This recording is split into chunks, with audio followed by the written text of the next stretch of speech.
Thank you very much for joining us again. We're talking about poltergeists in general.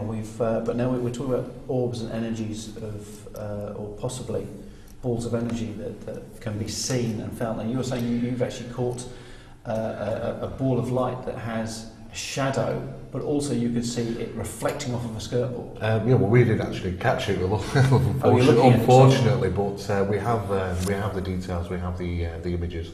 So what do you make of what do you make of? I mean, obviously, if it's got a shadow, it's got to be solid, so it has to be there. It goes back to what I said previously about replication. There's so many things you can replicate. You can replicate more or less every orb that people have captured in the past. This orb, how it's manufactured, I personally have no idea. We can't replicate it. Talking something which is self-luminous, it generates its own light. How big would it be roughly? Can you tell the size? Well, there was actually two side by side, and there must have been only something like. We're talking about sort of. I mean, considering the distance from the skirting board, average skirting board, about I'd say 3 or 4 inches. Yeah.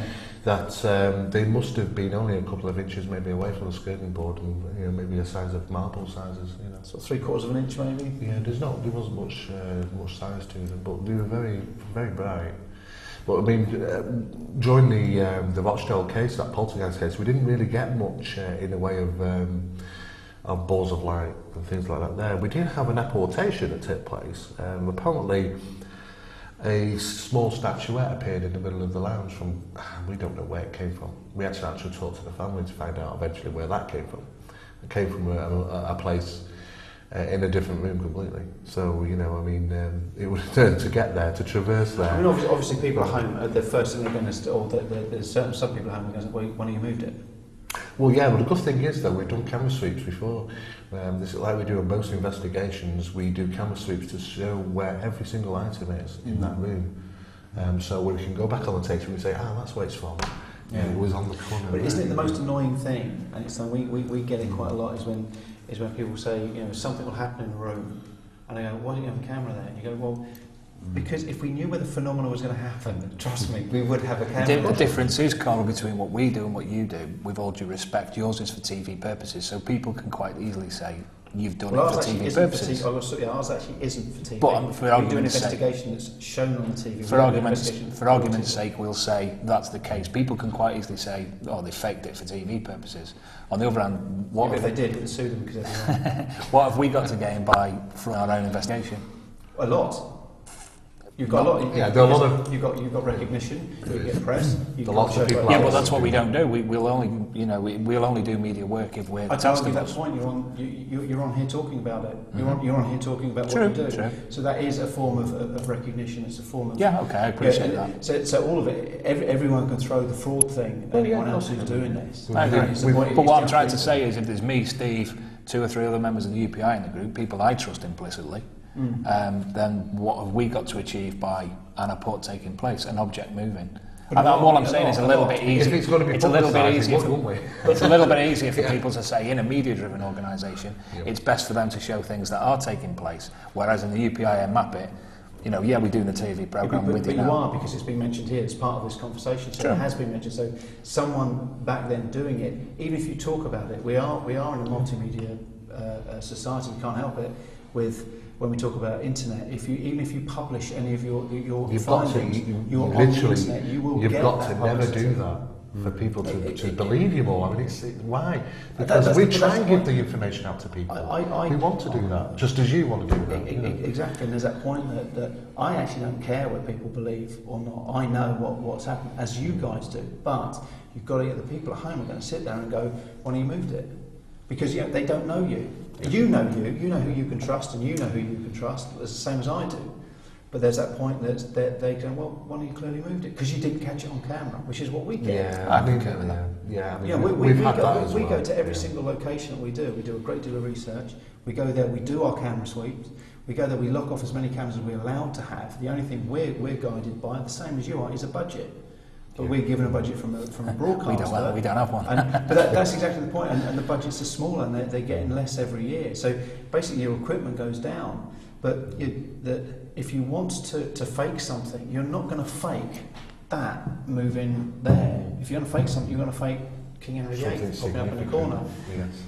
I know what you're saying about what you do, but the people at home... And it is a growing problem, because as soon as that... I mean, we may, like you're saying, us saying it now on, for television, when we have an interesting investigation comes up and we want to share that information, we have to deal somehow with the media to do that, to distribute that information to the people. To survive as well. Yeah. But once we do that, we come under the scrutiny. You know, in some cases, there are people say, oh, well, you've done it for television. So how else are you supposed to get that information out? Well, we do go around the country, we perform lectures for universities, schools, conferences. Science festivals. We try and get that information out that way. But then they're saying that you're doing this for money. But you see what I'm saying about, you're saying about TV. Yeah, I agree, yeah. But what you're doing is you're going out on using a different source. We're all ending up with in the same field. But it is very difficult. Different ways of getting there. Yeah. That going around talking about this to science fairs and talks to people. If you just did your investigations and you never published it, and I know no one would know about it, but you never published it and you never did this, then someone talked to you in a pub, then does that mean that your information that you get... But also saying that, Carl, when we do that, when we've put together a case, like there's a case we're currently finishing at the moment, all that information will be put together and that will be offered to the scientific community, to the parapsychological departments and such like. Whereas some cases, we have to move on to that. That's what we're trying to do, is to support the scientific community. Most organisations won't accept the scientific community. No, we are one of the only people who have a full report after every investigation. That regardless of what's shown, we have a full report that goes to the scientific community for them to look at. Yeah. And we've constantly had an open invitation for anyone to look at any tapes, which they do. We've had, our unedited tapes do go off to whoever wants to, any university that wants to look at them. We had a lot of, when Kieran's university was at Liverpool Hope, a lot of stuff went there to be analysed. Because if it wasn't paranormal phenomena, we wanted to know. Because at the end of the day, if something happens that we don't understand, we want to know if someone there can go, no, that's actually a triple reflection coming from the light source. Oh, right, okay, fine. I mean, you can move on. But it's that putting yourself up. As soon as you do anything and you publish anything, no matter whether it be on the internet, whether it be on the TV. For the likes of me, therefore, a person who obviously watches your programming occasionally, and other people out the UK, shouldn't you therefore make another programme away from that, showing them that side of things? Because I personally didn't have the knowledge of any of that. Absolutely, and you won't have, because no one will watch it. According to the broadcaster. Entertainment, they say. But you've also got your own channel now. Very easy to go away and do. I can't do. I don't own the most haunted rights. If I owned the most haunted rights, yes, I would. Yeah. I would have a show after Most Haunted that would run for at least another hour, showing all of the people looking at the tapes. Yeah. But they won't do it, because at the end of the day, you have to, and that's not knocking the channel, because they have to get a certain amount of viewers in. They are not a paranormal channel. They are that fortunately have taken up certain paranormal programming to get it out there into the public domain so people can actually see. It is a bit of a catch-22 situation, really, isn't it? Because if you want to get that information out there, you've got to somehow deal with the media. If you want to lead yourself open, people's suggestion when they watch television is, oh, it's all fake on TV, but it's not. But a lot of it is.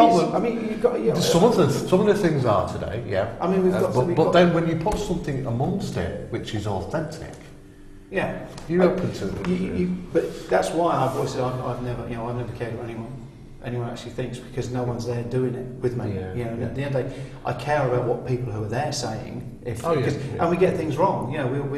We still, after 10 years of doing it, we still, as I'd imagine you guys do, you still get things wrong in a paranormal sense. But unfortunately, we've come to the end of another show, which does seem to go very quickly, don't they? But thank you very much. I've got to go out. My producer's winding me up very quickly. We've got to go now. But thank you very much to my guests for coming in, and hopefully you'll come back soon and we'll see you again. Thank you very much for joining us. Goodbye.